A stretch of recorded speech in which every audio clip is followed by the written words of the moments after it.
예배 회복의 영광을 누립시다. 네, 예배 회복의 영광, 이런 제목으로 하나님의 말씀을 함께 나누기를 원합니다. 시계를 만드는 시계 장인이 있었습니다. 이 장인은 일평생 시계를 만들었습니다. 이제 아들이 성인이 되면 좋은 시계를 하나 만들어줘야 되겠다 생각을 하고 이제 시계를 하나, 명품 시계를 만들었어요. 자, 그런데 시침은 동으로 만들고 분침은 은으로 만들고 초침은 금으로 만들었습니다. 아들이 그 선물을 받으면서 이상한 생각이 들었어요. 아버지, 왜 시침이 더 중요한 거 아니에요? 시침이 금으로 만들면 더 많이 들어가니까 값이 들어가잖아요. 초침은 얇고 뭐 그래서 그랬는지 모르겠지만, 아버지 왜 초침을 금으로 만드셨어요? 이렇게 이야기를 하니까 그 아버지가 이렇게 이야기를 합니다. 초침이 가장 중요하기 때문이지. 초를 아끼지 않는 사람이 어떻게 분과 시간을 아낄 수 있겠니? 이제 너도 성인이 됐으니 1초의 시간도 책임지는 어른이 되어라 라고 이야기를 했다고 합니다. 여러분의 인생에 수많은 시간이 있습니다. 그 시간 중에 어떤 시간이 우리에게 가장 소중한 시간일까요? 톨스토이는 세상에서 가장 귀중한 세 가지 금이 있다라고 이야기를 했습니다. 그 세 가지 금 중에 바로 지금이 제일 중요하다. 세 가지 금은 황금, 소금, 지금이죠. 근데 그 지금 중에서도 세 가지가 있는데, 지금 내가 있는 이 순간, 지금 내가 하고 있는 그 일, 지금 내가 만나고 있는 그 사람, 그 사람이 가장 중요한 것이다 라고 하는 것이죠. 윌리엄 오슬러라고 하는 분이 있습니다. 이분은 세계 최초로 의학 교과서를 쓰고 존스 홉킨스 의대에 임상연구소를 세운 현대의학의 기틀을 다진 명의입니다. 이분이 연구한 중요한 것이 있는데, 그것은 사람이 어떻게 하면 장수할 수 있을까라고 하는 거예요. 그래서 많은 환자들이 이분에게 찾아오면, 박사님 어떻게 하면 장수할 수 있습니까? 라고 하는 질문을 당연히 하겠죠. 그때마다 이 박사는, 오슬러는 이렇게 얘기를 합니다. 지금 하고 있는 일에 최선을 다하십시오. 또 어떤 환자가 왔습니다. 미래에 대한 불안감을 늘 가지고 있는 그런 환자였어요. 이 환자가 왔을 때도 이 오슬러는 똑같은 이야기를 합니다. 선생님, 오늘 해야 할 일만을 생각하십시오. 이렇게 이야기를 했대요. 그 옆에서 도와주고 있는 이 조교가 가만히 보더니 그들이 다 돌아가고 나서 이렇게 질문합니다. 아니, 왜 증상은 다른데 똑같은 이야기를 했습니까, 박사님? 그랬더니, 그날 하루에 해야 할 일만을 생각하고 행동하는 것보다 더 좋은 치료법을 아직 발견하지 못했습니다 라고 이야기를 했다고 합니다.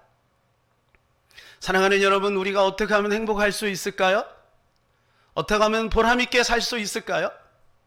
우리는 늘 내일을 생각합니다. 내일 좀 더 행복해야 될 텐데, 오늘 왜 이렇게 모든 것이 잘 안 되나? 우리는 이런 생각을 늘 가지고 살아갑니다. 그런데요, 오늘 행복하지 않으면 안 된다는 것이죠. 우리가 건강할 수 있는 것도 지금 내가 만나고 있는 우리 사랑하는 성도들, 지금 내가 하나님 앞에 드리는 예배, 내가 내일 정말 멋있는 예배를 한번 드려야지 모든 게 회복이 되면, 그때가 아니라 지금 드리는 이 예배, 하나님은 이 예배를 기쁘게 받으실 줄로 믿습니다. 이제 마지막 때 시리즈를 우리가 계속 나누고 있었는데 어느덧 5월이 됐어요. 그래서 우리는 해마다 5월이 되면 가정의 주제를 가지고 나누는데, 올해도 이 5월에만큼은 가정에 대한, 가족에 대한 그러한 주제를 가지고 나눠야 되겠다, 이런 생각이 들어서 잠시 마지막 때 시리즈를 멈추고 이제 가정의 달에 대한 이야기를 좀 하려고 합니다. 코로나로 인해서 우리 일상이 완전히 바뀌었습니다. 뉴욕타임즈의 칼럼니스트 토머스 프리드먼은 이렇게 이야기를 합니다. 코로나 이전의 시대와 코로나 이후의 시대로 완전히 나눠졌다. 그걸 BC와 AC, 비포 코로나, 애프터 코로나 이렇게 나눠졌다는 거예요. 여러 가지 많은 변화가 있었습니다. 우리가 아시다시피 지금까지 인류 역사상 이렇게 모든 지구촌이 몸살을 앓은 적이 별로 없습니다.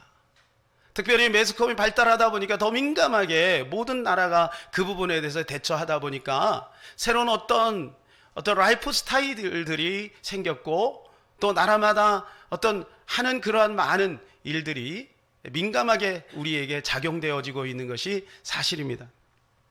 첫 번째는 지역화가 가속되었다는 것이죠. 지역화. 어쩔 수 없이 국경을 폐쇄해야만 되는 거죠. 자국민을 보호하기 위해서 그렇게 친했고 무역을 하고 그리고 왕래가 잦았던 그러한 국경이 이제 다 폐쇄가 돼버리고 말았어요. 그래서 이제 자연스럽게 탈세계화가 되었습니다. 한동안은 세계화 모든 게 다 세계화로 나갔어요. 그런데 이 코로나 전염병으로 인해서 탈세계화가 됐어요. 민족주의가 강해질 수밖에 없는 거죠.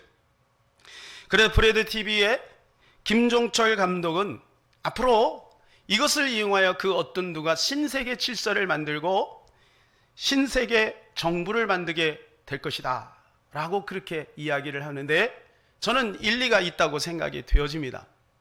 왜냐하면 나의 생존, 우리 가정의 생존의 문제가 달린 거기 때문에 모든 사람들이 어떤 통치에 대해서 자발적인 순응을 할 수밖에 없는 거죠. 그런 마인드가 생겼고 분위기가 생긴 거예요. 그래서 만일 제2차 코로나, 제3차 코로나가 왔을 때는 아마 더 민감하게 그들이 지시하는 대로 따라갈 수밖에 없는 거죠. 그러다 보면 1984년도에 조지 오웰이 쓴 빅브라더 시대가 올 수밖에 없는 거죠. 어떤 사람이 코로나 걸렸어요. 근데 이 사람이 스스로 자가격리를 하지 않고 막 돌아다닌다고 생각해 보세요. 그리고 이것을 통제해야 되는데 어떻게 해야 됩니까? 결국은 감시할 수밖에 없는 거죠. 그래서 어떤 사람은 뭐 그 감시 그를 해가지고 그 추적을 해야 된다 이렇게 이야기도 했습니다만, 내 생명을 아끼고 우리 가정을 아끼기 위해서는 그렇게 할 수밖에 없는 시대가 되는 거죠. 만일에 정부에서 그런 것들을 시도를 한다 그럴 때 아마 너도 나도 반길 수밖에 없는 분위기가 된다. 두 번째는 개인화입니다. 개인화. 사회적 거리를 두면서 학교가 휴교를 했습니다. 근 막 2달 정도, 우리 초등학교 같은 경우는 거의 2달 이상 휴교를 했어요. 휴교. 그래서 이제 대학교는 이제 조금씩 이게 다시 면대면 수업을 이제 하고는 있습니다만은 점점 이 개인화가 강해질 수밖에 없는 시대가 되는 거예요. 직장도 이제 재택근무를 하게 되고요. 여행업, 항공업 뭐 이런 것들이 이제 완전히 된소리를 맞았죠. 된소리를. 그러다 보니까 밖에 나가지 않는 방콕 쪽들이 점점 많아지게 되고 자연스럽게 온라인 쇼핑이 활성화되는 거예요. 그래서 누가 그러더라고요. 우리 가정은 택배 아저씨가 먹여 살렸다고. 우리 집에도 보니까 저희가 4층에 사는데요. 아침에 나오다 보면 그냥 이 쇼핑몰에서 온 온라인 그 쇼핑 상품들이 막 쫙 있어요. 이렇게 되다 보니까 어떤 일이 벌어지냐면 인터넷을 통해서 초연결 사회가 가속화되는 거예요. 초연결 사회. 그죠? 이것은 나중에 어떤 문제가 벌어지게 되냐면, 얼마 전에 KT에서 어떤 마포 지점인가요? 거기서 문제가 생기고 나니까 얼마나 많은 혼란이 생겼습니까? 이런 일들이 앞으로 전 세계적으로 일어날 수밖에 없다는 것이죠. 왜냐하면 우리는 거기에 너무 친숙하기 때문에. 만약 여러분이 가지고 있는 핸드폰이 어느 날 갑자기 먹통이 된다고 생각을 해보세요. 네이버가 안 열려요? 그리고 인터넷 뱅킹이 안 된다고 생각을 해보세요. 그럼 우리는 얼마나 답답하겠습니까? 여기에 점점 익숙해질 수밖에 없다는 것이죠. 세 번째는 개인 위생이 강화가 되었습니다. 최근 한 달 동안 통계를 내보니까 1인당 12만 3천 원 정도의 지출을 했다고 합니다. 위생을 위해서. 그래서 인크로트의 조사에 의하면 마스크는 1인당 33개, 그래서 약 5만 3천 원 정도가 지출이 됐다고 합니다. 손소독제, 그리고 살균 소독제, 손 세정제 뭐 이런 방역용품들이 이제 막 불티나게 팔리기 시작했어요. 그래서 대략 1인당 한 10만 원에서 12만 원 정도가 더 지출이 되는, 개인 위생이 강화되는, 이러다 보니까 이제 건강에 대한 관심이 점점 많아지겠죠. 면역에 대한. 그래서 건강과 바이오 산업이 활성화될 수밖에 없는 것이고, 생명공학이 이제 점점 활성화될 것입니다. 그래서 이제 공장은 돌아가야 될 거 아니에요? 그래서 전염병 걸리지 않는 존재가 인기를 끌겠죠. 직원들을 이제 그러한 것으로 대치를 하겠죠. 그게 뭐예요? AI예요. 전염병은 전혀 상관이 없어요. 공장은 가동해야 되잖아요. 그러지 않아도 이 제4차 산업이 점점 활성화되고 있는데, 지금 이러한 시대와 그것이 맞물려서 가고 있다는 것이죠. 네 번째는 한국교회의 위기인 것입니다. 초대교회 이후로 이렇게 긴 시간 동안 현장 예배를 중단한 적이 없었대요. 2000년 동안. 전쟁 중에도 늘 예배는 드렸는데, 지금 현장 예배가, 특별히 우리나라 같은 경우는 현장 예배가 굉장히 활성화되어 있지 않습니까? 서구나 미국 같은 경우는 본인이 크리스찬이라고 하지만 실제적으로는 명분만 크리스찬이고 예배 안 나와요.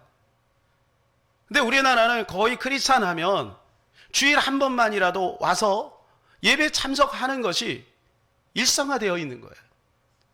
그런데 대한민국에서 이제 예배를 다 폐쇄시켜 버렸으니 지금 이게 굉장히 큰 위기가 왔다라고 하는 거예요. 세대교회 소강성 목사님이 얼마 전 포스트 코로나 이후 한국교회 미래, 이런 포럼을 했습니다. 그때 그 목사님이 이런 말씀에 제가 기억이 납니다. 한국교회가 지혜롭게 선제 대응을 했어야 한다. 선제 대응을. 그것이 우리 한국교회에 지금 굉장히 큰 불찰로 다가왔다라고 하는 거예요. 일부 예배를 드릴 것을, 한 번 예배 드릴 것을 두 번, 세 번, 네 번 드리더라도 나눠서 철저하게 방역을 하고 지킬 것은 철저히 지키면서 예배를 폐쇄하지 말았어야 된다는 거죠.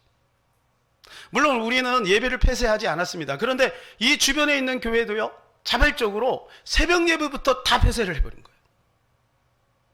우리 교회는 새벽 예배를 계속 드렸어요. 새벽 예배부터 다 폐쇄드려요. 시골에 있는 교회, 제 친구 목사님이 시골에 있거든요. 분위기 따라 그냥 다 폐쇄를 시켜버린 거예요. 그러니까 박 목사 편하긴 하던데, 목회자도 편하죠. 성도들이 없으니까. 물론 영상 예배를 들을 수 있는 형편에 있는 분들은 영상 예배를 계속 인도해야 되지만, 현장 예배를 함께 드리면서 영상 예배를 인도하는 것과 현장 예배를 함께 드리면서 공유하면서 예배 드리는 것은 굉장한 차이가 있는 거죠. 선제적으로 한국교회 지도자들이 모여서 우리가 이렇게 할 테니까, 우리가 자발적으로 지킬 것은 지키고 이렇게 할 테니까, 그렇게 해서 선제적으로 대응을 했다면 좋았을 것을. 우물쭈물하는 바람에 교회 자체적인 통솔력을 잃어버리고 정부의 통제를 받음으로 한국교회 위상이 땅에 떨어지고 말았다는 거죠. 땅에 떨어지고.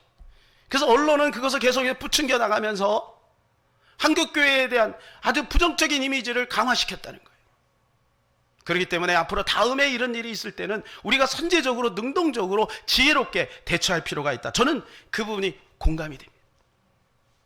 사랑하는 여러분, 여기 있는 우리 사랑하는 성도들은 아마 이 위기의 시대에 예배를, 가정 예배를 드리던, 온라인 예배를 드리던, 오프라인 예배를 드리던 여러분이 그 예배, 하나님 앞에 그 생명된 예배를 존속하기 위해서 얼마나 몸부림을 쳤습니까? 어떤 분들은 병원에서도 예배를 드리고, 어떤 가정은 제가 알기에는 프로젝트까지 사가지고 그때 예배 온전히 하나님 앞에 예배하고자 하는 그런 마음을 가지고 그렇게 예배를 사모하는 그런 성도들도 있었어요. 전 감사한 것은 이제 우리 다음 주에 정상적인 예배를 드리는데, 저희 교회 같은 경우 이렇게 3분의 2 정도가 회복이 됐어요. 그런데 한간에 떠도는 얘기는 대교회가요, 큰 교회들이 반토막이 났다는 얘기가 있습니다. 반토막. 작은 교회들은 어떻겠습니까? 그러면서 재정적인 위기가 오고, 그러니까 한국교회가 굉장히 많은 큰 어려움 속에 쌓이게 된 겁니다. 우리가 나름 여러분 신앙을 지키기 위해서 몸부림 쳤지만, 실질적으로 우리는 나도 모르는 사이에 이 믿음의 체질이 점점 약화되고 있는 것은 사실인 거예요. 여러분 어떠세요? 부인하지 못하실 겁니다. 어떤 어려운 문제가 있으면 하나님 앞에 나와서 막 기도했던 그러한 것들, 그러한 것이 영적 분위기가 점점 사라지고 있는 거예요. 우리 가정에서, 우리 개인적으로. 나도 모르는 사이, 이게 왜냐하면 분위기 전체가 다 그러니까. 나만 그런 게 아니라 한국교회 전체가 그러다 보니까. 여러분, 이것은 단순한 문제가 아니에요. 앞으로 다가올 마지막 때를 우리가 대비하는 데 있어서 개인적으로 우리 영적 관리를 이루어 나가는데 큰 타격이 온 것이다. 이러한 시대를 우리가 어떻게 극복할 것인가? 우리는 한번 좀 잘 생각해 볼 필요가 있다는 것입니다. 한국교회는 전 세계를 영적으로 주도하면서 선교해야 되는 그런 민족인데, 이 한국교회가 그런 체질이 약화됨으로 말미암아 과연 이 마지막 때를 선두적으로 선교하는 그러한 민족이 될 수 있을까? 이는 의문도 생깁니다. 이제 우리는 다음 주부터 본격적으로 예배를 회복하게 될 것입니다. 여러분, 어떤 사람은 그렇게 얘기해요. 온라인 예배 그거 괜찮지 않냐? 우리가 성소고 우리가 성전이고 각자 위치에서 예배를 드리고 하나님께 나아가면 되지 않겠는가? 이렇게 생각을 합니다. 그러나 여러분, 공동체 예배가 약화되면요, 개인적인 영성도 약화될 수밖에 없다는 것을 우리는 기억해야 돼요. 미국에서 재밌는 실험을 했습니다. 미국의 유명한 가정사역 기관인 포스터 온 더 패밀리라고 하는 기관에서요, 굉장히 유명한 기관입니다. 가정이 중요하냐, 교회가 중요하냐, 가정이 먼저냐, 교회가 먼저냐. 그래서 거기는 이제 패밀리를 중요한 거예요. 가정을 중요하는 기관이기 때문에 몇몇 교회를 대상으로 실험을 한 거예요. 그래서 수예배를 없애고 금요일을 없애고, 미국에서는 새벽 예배가 없으니까요. 그렇게 하면서 그 시간에 뭐 하는 거냐면 가정별로 모여서 이제 식사를 하는 거예요. 그리고 대화를 나누는 거예요. 처음에 그게 잘 됐어요. 근데 시간이 지나면서 점점 이것이 흐릿해지는 거예요. 아이들이 모이지 않기 시작하는 거죠. 그래서 식사하는 게 의무가 돼버리는 거예요. 그래서 나중엔 결론적으로 어떻게 됐느냐? 이 공적인 예배, 공동체 예배도 망가지고, 그 다음에 가정의 그 영적인 것도 파괴가 돼버리고 말았다는 것입니다. 이것은 한국교회 전반적으로 영적 퇴행과 반기독교의 강력한 드라이브가 걸릴 때 과연 우리가 우리의 그 믿음을 지킬 수 있는가라고 하는 숙제를 만들게 되었다는 거예요. 이렇게 되면 어떻게 될까요? 앞으로 우리 자녀들은 이런 분위기 속에 급속히 휩쓸릴 수밖에 없는 것이죠. 우리 한 세대가 가고 다음 세대가 과연 우리의 믿음을 따라서 그 믿음을 존속하며 지켜나갈 수 있을까? 그리고 전 세계의 영적인 어떤 주도성을 가지고 이끌고 나갈 수 있을까? 우리는 고민해 봐야 될 문제라고 생각이 됩니다. 이럴 때 우리가 어떻게 해야 될까요? 위기라는 말은 위험한 기회라는 뜻입니다. 위기이지만 그 속에는 기회가 있다는 거예요. 우리는 그래서 이러한 때에 더욱더 하나님 앞에 지혜롭게 믿음을 가지고 반응하면서 다시 우리의 믿음을 회복하는 그러한 계기로 삼아야 될 줄로 믿습니다. 그래서 첫 번째로 우리는 여호와께로 돌아가야 된다는 거예요. 여호와께로 돌아가. 1절 말씀 우리 다 같이 읽을까요? 시작. 이스라엘아, 내 하나님 여호와께로 돌아오라. 여러분, 이게 호세아의 강력한 호소입니다. 호세아 선지자는 구약에서 가장 암울한 선지자였습니다. 어느 날 하나님께서 호세아 선지자에게 이렇게 말씀합니다. 너는 음란한 아내를 맞이해서 음란한 자식들을 낳아라. 여러분, 이것이 호세아 선지자로서는 감당할 수 없는 충격적인 주님의 요구입니다. 경건한 선지자가 어떻게 음란한 여인을 만나고 음란한 자식들을 낳을 수가 있겠습니까? 예? 이 이야기를 들어서 호세아 선지자는 너무나도 충격을 받을 수밖에 없었을 거예요. 그래서 결국은 이 호세아가 그 말씀을 따라 고멜이라고 하는 음란한 창기를 자기 아내로 맞이합니다. 호세아서 1장 2절 시작. 여호와께서 처음 호세아에게 말씀하실 때에 여호와께서 호세아에게 이르시되 너는 가서 음란한 여자를 맞이하여 음란한 자식들을 낳으라. 이 나라가 여호와를 떠나 크게 음란함이니라 하시니. 여기는 하나님의 의도가 있습니다. 하나님의 의도. 이스라엘 백성들이 하나님을 떠나 우상을 섬김으로 말미암아 음란한 자리에 빠졌다는 거예요. 자기의 남편인 하나님을 떠나서 음란하게 타락하고 우상을 섬기는 자리에 있는 것을 보면서 이 호세아에게 네가 직접 그것을 경험함으로 말미암아 너의 고통의 그 아픔을 가지고 이스라엘 백성들에게, 내 백성들에게 가서 이 복음을 전해라. 너희는 돌아오라. 이것을 전해라. 그렇게 하나님께서 요구하시는 것이죠. 그러나 호세아 개인 인생에, 한 남자 인생은 완전히 망가지고 마는 거예요. 그래서 그는 결국 고멜과 결혼을 합니다. 3절이요. 시작. 이에 가서 디블라임의 딸 고멜을 맞이하였더니 고멜이 임신하여 아들을 낳으매. 여기 디블라임이라고 하는 말은 무화과 떡이라는 뜻입니다. 무화과 떡. 그 당시에 무화과 떡은 이스라엘 우상 앞에 절을 할 때 드리는 우상 제물이었어요. 그러니까 고멜 가문 자체가 뭐냐 하면 아주 음란한 타락한 그런 가문인 거예요. 근데 이 타락한 가문과 결혼을 하라고 하니 호세아의 심정은 과연 어땠을까요? 결국은 그 가문과 결혼을 해서 아들을 낳습니다. 그런데 그 이름의 뜻이 이래요. 첫 번째는 이스라엘입니다. 이스라엘. 화면을 띄워주세요. 이 뜻은 뭐냐면 이스라엘은 패할 것이다. 그 다음 두 번째 딸은 로루하마예요. 긍휼히 여김을 받지 못한 자가 되었다. 그리고 로함이에요. 마지막 막내는 내 백성이 아니다 라고 선포하는 거예요. 하나님께서 이스라엘 백성들에게 지금 호세아를 통해서 선포하고 있는 것이죠. 여러분, 그런데 더 고통스러운 건 뭐냐 하면 이 고멜이 그 아기를 다 낳고 기르다가 또 어느 날가 또 세상으로 나가요. 그 버릇을 못 고치고 또 세상으로 나가요. 그래서 또 다른 남자에게 가요. 근데 하나님의 말씀이 또 임해요. 호세아야, 호세아야, 너는 그 고멜을 다시 데리고 와라. 이렇게 얘기해요. 그래서 호세아는 그 고멜에게 찾아갑니다. 그리고 돈을 주고 그 여인을 다시 사서 가정 안으로 데리고 와요. 이 과정을 통해서 호세아는 무엇을 느꼈을까요?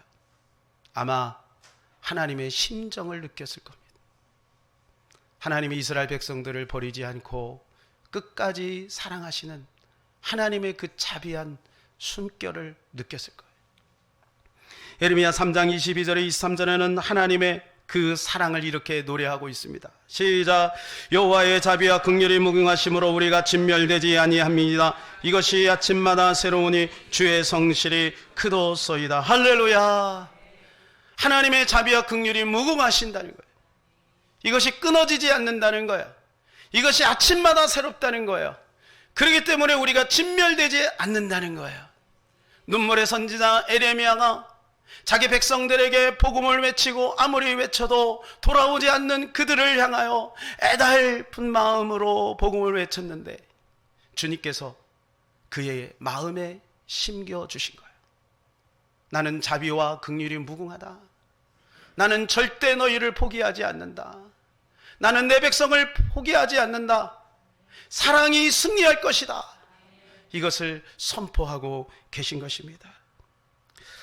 호세아의 뜻은 바로 구원이라는 뜻입니다. 구원. 신약에 와서 구원이라고 하는 이름을 가진 분이 있죠? 누구예요? 예수. 예수가 바로 구원이라는 뜻 아니겠습니까? 구원. 그러니까 하나님께서는 호세아를 통해서 또 많은 선지자들을 통해서 1차적으로 망해가고 있는 영적 이스라엘 되는 내 백성들을 향하여 돌아오라라고 말씀하시고 마지막에는 그 하나밖에 없는 독생자 예수 그리스도를 이 땅에 보내셔서 우리에게 구원의 길을 열기 위하여 그가 몸소 십자가에 못 박혀 죽고 모진 고통 속에서 하나님의 사랑을 대변하시는 그 놀라운 사랑을 우리에게 베풀어 주신 것입니다. 그래서 이 호세아서는 한편의 진한 짝사랑 러브레터와 같습니다. 하나님은요, 지금도 우리를 향하여 짝사랑을 하고 계신 것입니다. 짝사랑. 짝사랑은 뭐예요? 상대는 생각도 안 하는데 혼자 사랑하는 걸 짝사랑이라고 했죠. 여러분 어떻습니까? 여러분은 하나님의 그 짝사랑에 대해서 잘 반응하고 계십니까? 호세아는 그것을 몸소 자기가 체득하는 거예요. 우리가 왜 하나님께로 돌아가야 할까요? 우리가 왜 하나님께로 돌아가야 할까요? 그것은 구원의 기회를 붙들기 위함인 것입니다. 주님은 영원한 사랑의 주님이지만 허용기한이 있음을 우리는 기억해야 합니다. 허용기한. 경제적인 용어로는 뭐냐? 유통기한이 있다는 거예요. 주님이 오시는 그 순간에는 더 이상 하나님의 자비의 사랑의 손길은 없어요. 개인적으로 우리가 세상을 떠날 때는 더 이상 하나님의 자비의 손길은 없어요. 그때는 심판의 주로 나타날 수밖에 없는 거예요. 하나님은 오래 참고 기다리지만 그것은 허용기한이 있고 유통기한이 있는 거예요. 그렇기 때문에 우리는 하나님께로 돌아가야 될 줄로 믿습니다. 파키스탄에 오래도록 전해오는 한 이야기가 있습니다. 시골에 저 연자맷돌을 돌리는데, 연자맷돌 여러분 우리 후대들은 잘 모를 거예요. 연자맷돌은 저렇게 돼 있는 거예요. 그래서 소가 빙빙빙빙빙 도는 거예요. 삼손이 연자맷돌을 돌렸잖아요, 그죠? 빙빙 도는 거예요. 그래서 저기다 곡식도 집어넣고 그러면서 그걸 빠는 거죠. 그래서 소가 힘이 좋으니까 소에다 저렇게 멍에를 메고 연자맷돌을 이렇게 계속해서 돌리는 거예요. 근데 이상하게 소들의 눈에 안대를 씌웠어요. 시커먼 안대를 다 끼웠어요. 이것을 보고 지나가던 여행자가 그 농부에게 질문을 했어요. 아니, 저렇게 열심히 일을 하는데 왜 눈을 가려 앞까지 못 보게 하십니까? 아무리 말 못하는 짐승이지만 너무하는 거 아니십니까? 이렇게 질문을 했더니 그 농부가 이렇게 대답합니다. 뭘 모르는 소리 하지 마시오. 소들은 눈을 가려놓지 않으면 같은 자리를 계속 도는 줄 알고 몇 바퀴 돌지도 않아 주저앉아 버립니다.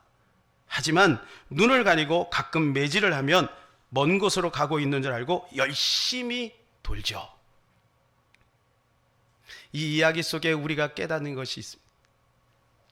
어쩌면 그 누군가가 우리의 눈을 가려버렸는지 몰라요. 정신없이 그 어떤 것에 막 쫓기면서 마치 연자맷돌을 도는 것처럼 그 자리를 뱅뱅뱅뱅뱅 돌게 만들고 있는지 몰라요. 눈을 가렸기 때문에. 눈을 뜨고 있으면 이거 내 일 아닌데, 여기에 머물러 내가 아닌데 라고 생각하는데, 눈을 가려버렸으니 내가 하고 있는 일이 최선이고 내가 하는 일이 보람된 일이고 거기에 만족할 만한 결과가 있으리라고 생각을 하고 열심히 살아가는지도 모릅니다, 우리 현대인들이. 그래서 수많은 사람들이 구원을 놓치게 되고 마지막 때 생활의 염려로 말미암아 마음이 어두워져서 그날이 덫과 같이 온다라고 주님은 애타게 호소하고 있는 것이죠. 그래서 우리는 이 안대를, 영적인 안대를 벗어버려야 되는 것입니다. 마지막 때는 우리의 믿음을 약화시키는 상황과 사건들이 점점 많아지게 될 것입니다. 코로나19가 아니라 코로나21이 올 수도 있고 코로나23이 올 수도 있겠죠. 이럴 때 우리는 어떻게 할 것입니까? 세상에 우리가 순응할 수도 있겠죠.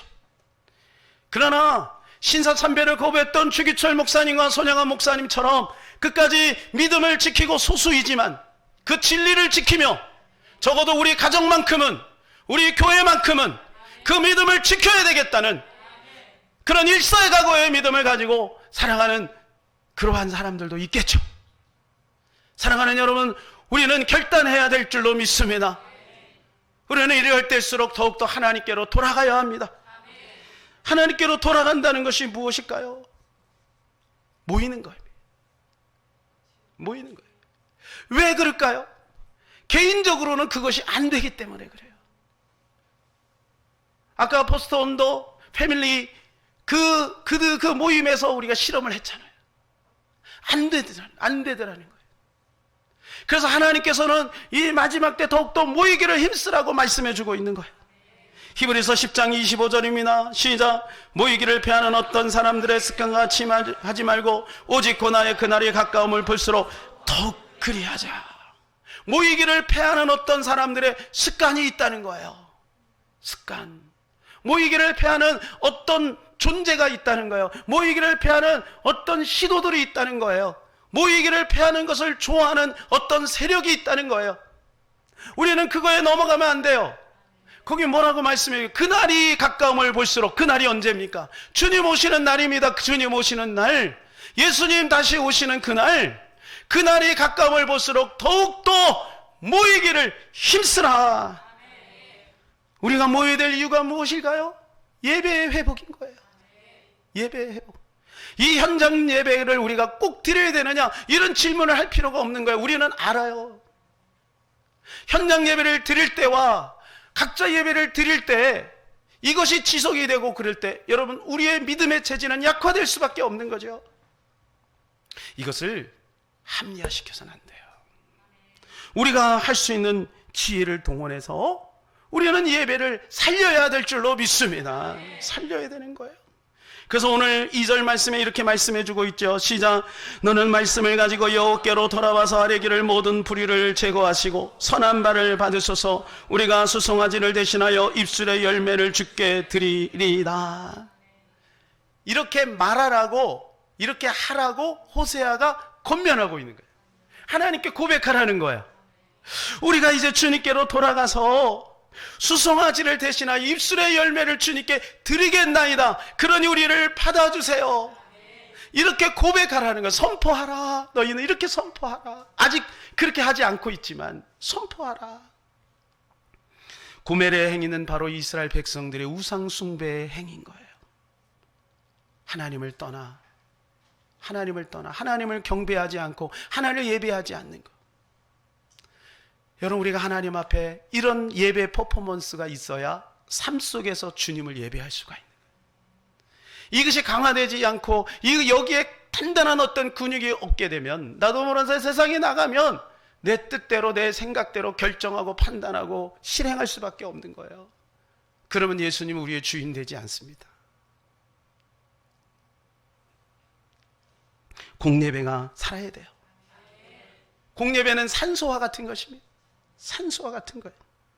제가 나름 분석을 좀 해봤어요. 죄송합니다. 그랬더니 공예배가 되는 사람일수록 개인 경건이 돼요.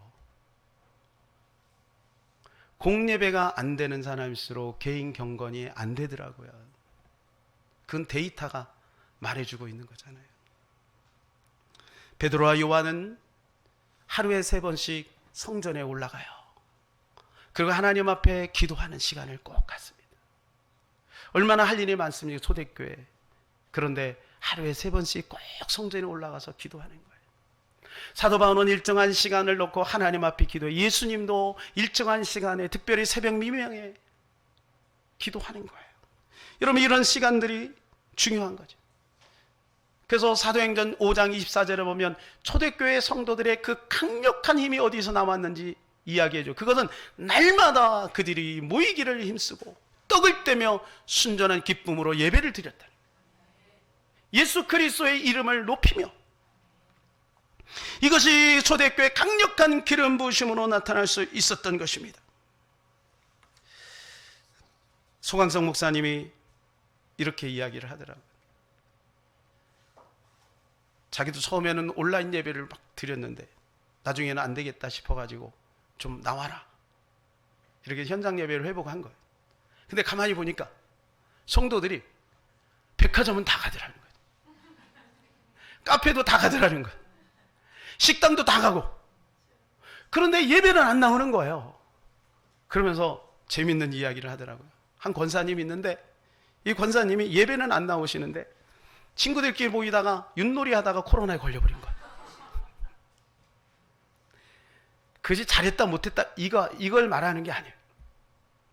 소강성 목사님도 그렇고 저도 그렇고 반성해야 될 사람은 목회자인 거예요. 착한 성도들을 바른 길로 인도하지 못한 목회자들의 잘못인 거예요.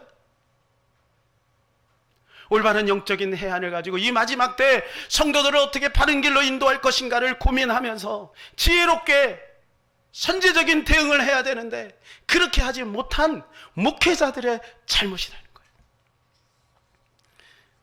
행동경제학자를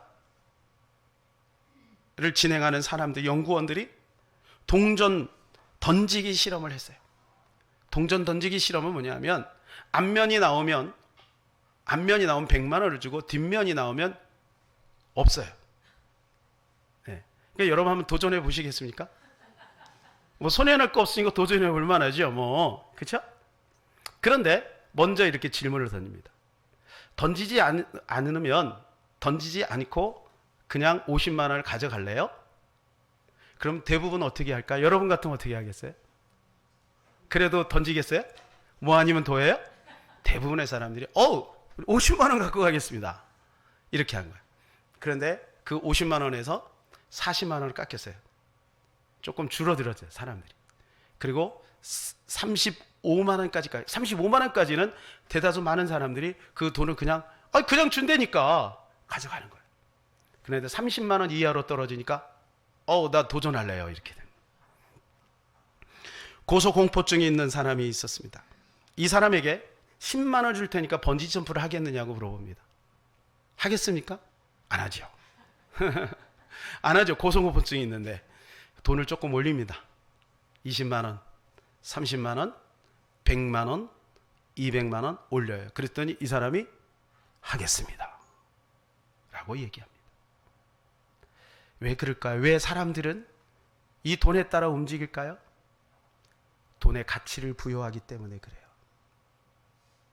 주일날 예배에 같이 모이는 것이 가치가 있어요, 없어요? 목회자들이 거기에 가치를 두지 않은 거예요. 물론 우리가 사회적인 거리를 두고 배려하는 입장에서는 맞아요. 그러나 조금만 더 고민했더라면 한 번 드릴 예배 10번 나눠서 예배 드리면 되잖아요.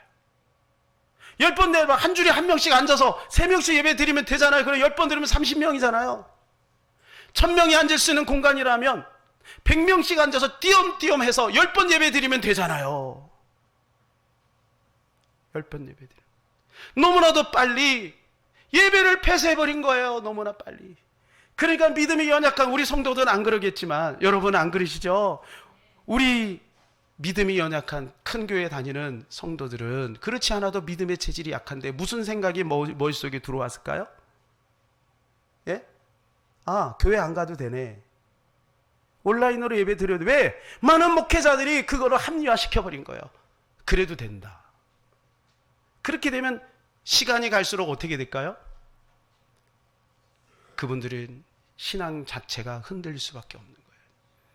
일주일에 1시간 예배 드리는 거 그조차도 제대로 못 드릴 수밖에 없고 공원에서 보고 혼자서 TV 보다가 예배 시간이다 보고 그리고 일주일 내내 세상에 그 수레바퀴 속에 점점 살아갈 수밖에 없고 세상의 공기를 마시고 세상의 정보를 받아들일 수밖에 없는데 어떻게 우리의 믿음을 지켜나갈 수가 있겠습니까? 목회자의 책임입니다. 목회자가 잘못한 겁니다. 미국의 남북전쟁 당시 전투가 한참 치열하게 있을 때도 아브라함 링컨은 예배를 빠지지 않았대요. 남북전쟁을 일으킨 당사자가 링컨이잖아요. 자기 때문에 수많은 사람들이 지금 목숨을 잃고 있잖아요. 어떻게 보면 민족 아니겠습니까? 서로 촛불을 겨누고 막 그렇게 치열하게 싸우는 그 현장. 근데 그는 주일이 되면 반드시 교회에 와서 예배를 드린 거예요.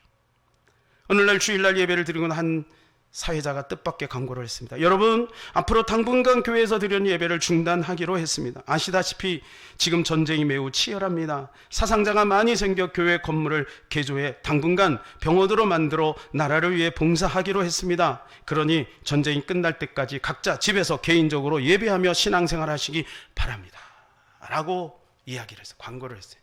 그때 아브라함 링컨 대통령이 손을 번쩍 들더니 이렇게 얘기를 합니다. 안 됩니다. 그것은 잘못된 생각입니다. 물론 전쟁이 치열한 건 사실입니다. 사상자가 많이 생긴 것도 사실입니다. 그렇다고 교회를 받고 병원으로 사용할 수 있습니까? 우리는 나라가 어려울수록 더욱 간절히 예배 드려야 합니다. 전적으로 하나님을 의지해야 합니다. 결국은 아브라함 링컨의 그 권유에 따라서 병원으로 바꾸지 않고 그 교회는 교회의 역할을 감당한 거예요. 결국은 어떻게 됐습니까? 승리했죠. 그리고 미국에서 가장 존경하는 대통령이 될 수 있었던 것입니다. 이것이 우연일까요? 사랑하는 여러분, 보이는 것은 보이지 않는 것에서 이미 결정이 돼요. 우리가 하나님을 사랑한다라고 하는 것은 말만 되는 것이 아니에요. 너희 몸을 하나님 앞에 거룩한 산제사로 드리라. 이는 너희의 드릴 영적 예배니라. 몸을 드리는 것이 마음을 드리는 것입니다. 시간을 드리는 것이 진정성 있는 예배가 되는 것입니다. 예배는 편리성을 따지는 것이 아니에요. 편리성을 따지는 게 아니에요. 예배는 하나님의 인격적인 교제가 되는 것입니다. 그러므로 우리는 이제는 우리의 예배를 회복해야 될 줄로 믿습니다. 이렇게 우리가 여호와께로 돌아가면 어떤 일이 벌어집니까? 오늘 본문에 5절부터 쭉 말씀해 주고 있는데 요약하면 이거예요. 내가 너희를 백합화처럼 피어나게 할 것이다. 사진 보여주세요. 백합화. 예쁘죠? 백합처럼 피어나게 할 것이다. 그리고 레바논의 백향목같이 뿌리를 깊게 내릴 것이다. 우리나라 소나무 같은 거예요. 레바논의 백향목은 솔로몬이 성전을 지을 때 중요한 곳에 사용했던 기둥과 같은 거죠. 그래서 저렇게 쭉 뻗은 나무, 그렇게 아주 견고한 나라로 세워주겠다라고 하는 거예요. 그 다음에 감람나무 같이 향기롭게 하겠다. 감람나무. 여러분, 감람나무의 저 오른쪽 밑에 보면 열매들이 있죠? 이게 올리브유예요. 올리브유. 이 감람나무의 그 열매, 그걸 가지고 찧어서 선지자, 제사장, 그리고 왕들에게 기름을 부을 때 사용했던 재료가 된 거예요. 이게 감람나무가 올리브유예요. 그렇게 하겠다는 거예요. 그 다음에 레바논의 포도와 같이, 레바논의 포도는 극상품입니다. 그리고 그것을 그 열매가 맺기 전에 먼저 포도꽃처럼. 네. 저는 포도꽃이 저렇게 예쁜지 처음 알았어요. 포도에도 꽃이 피더라고요. 이렇게 포도꽃처럼 향긋하게 하겠다라고. 사랑하는 여러분, 우리가 하나님께로 돌아가면 마음을 다하여 주님 앞에 나아가고 온전한 예배를 회복할 때 이 민족이 그렇게 될 줄로 믿습니다. 나 한 사람 아무것도 아닌 것 같지만 우리가 몇 사람이라 같이 두세 사람이 모여 주님의 이름으로 모여 예배하고 주님을 바라볼 때 하나님이 거기에 불꽃처럼 일어나는 주의 영광이 찬란하게 빛나고, 그리고 우리 이웃들에게, 이 지역을 넘어 이 민족에게 점점 퍼져서 하나님께서 레바논의 백향목처럼, 감람나무처럼, 그 아름다운 포도처럼 그렇게 향기나게 하실 줄로 믿습니다. 이 시간에 우리 같이 이 찬양 부르고 기도하는 시간을 갖도록 하겠습니다. 우리를 사용하소서. 여기 후렴에 보면 교회를 교회되게, 예배를 예배되게 우리를 사용하소서. 우리가 밟는 그 땅, 예배의 처소가 되기를 우리는 원합니다. 우리 다 같이 한번 찬양합시다.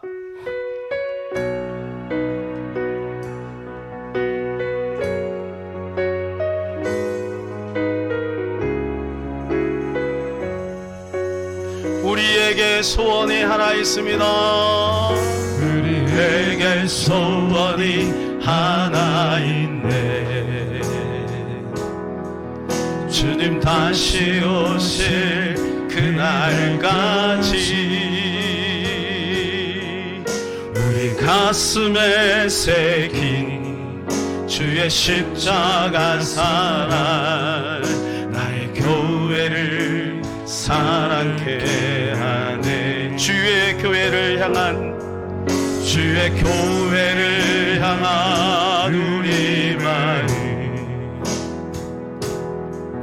희생과 포기와 가난과 고난,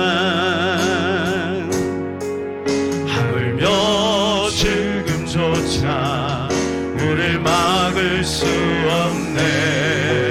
우리 교회는 이 땅에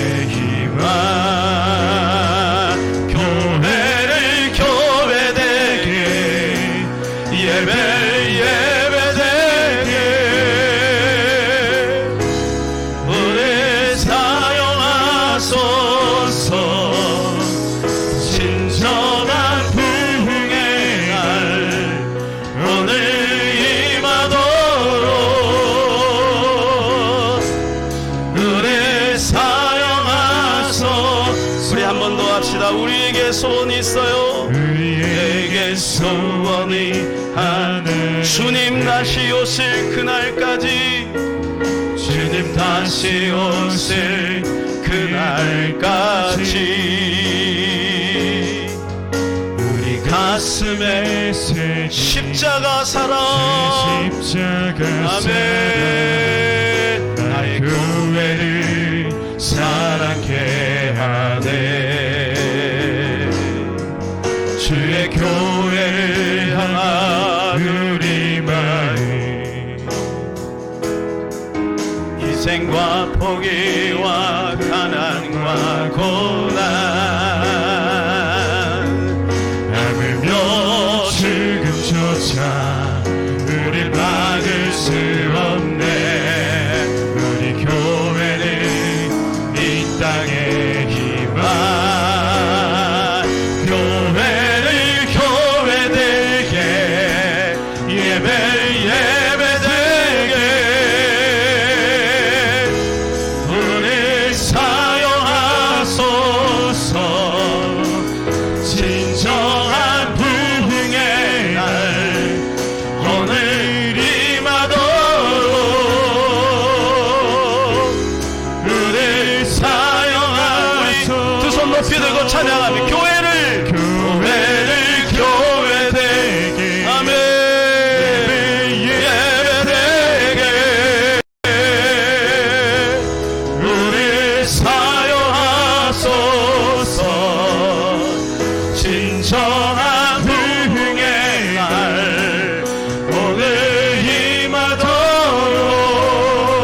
임하도록 우릴 사용하소서 성령 안에 예배하리라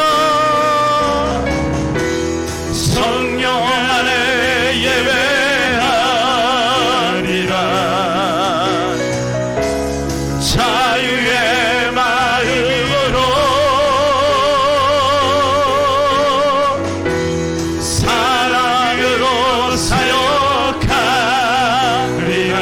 사역하리라 교회는 생명이니 교회를 교회되게 예배되게 우릴 사용하소서 진정한 부흥의 날 오늘 임하도록 아멘 우릴 사용하소서 이 시간 우리 같이 한번 기도하기를 원합니다. 하나님 아버지 주님의 소원이 이곳에서 이루어지기를 원합니다. 이 땅에서 이루어지기를 원합니다. 이 민족 가운데 이루어지기를 원합니다. 우리의 가문을 통하여 이루어지기를 원합니다. 하나님 아버지 우리가 예배자가 되기를 원합니다. 이 민족의 예배자가 되기를 원합니다. 주여 회복되게 하옵소서. 한국교회를 불쌍히 여겨 주시옵소서. 우리를 불쌍히 여겨 주시옵소서. 설령방교회를 사용하여 주시옵소서. 주여 말아간절히 기도합니다. 주여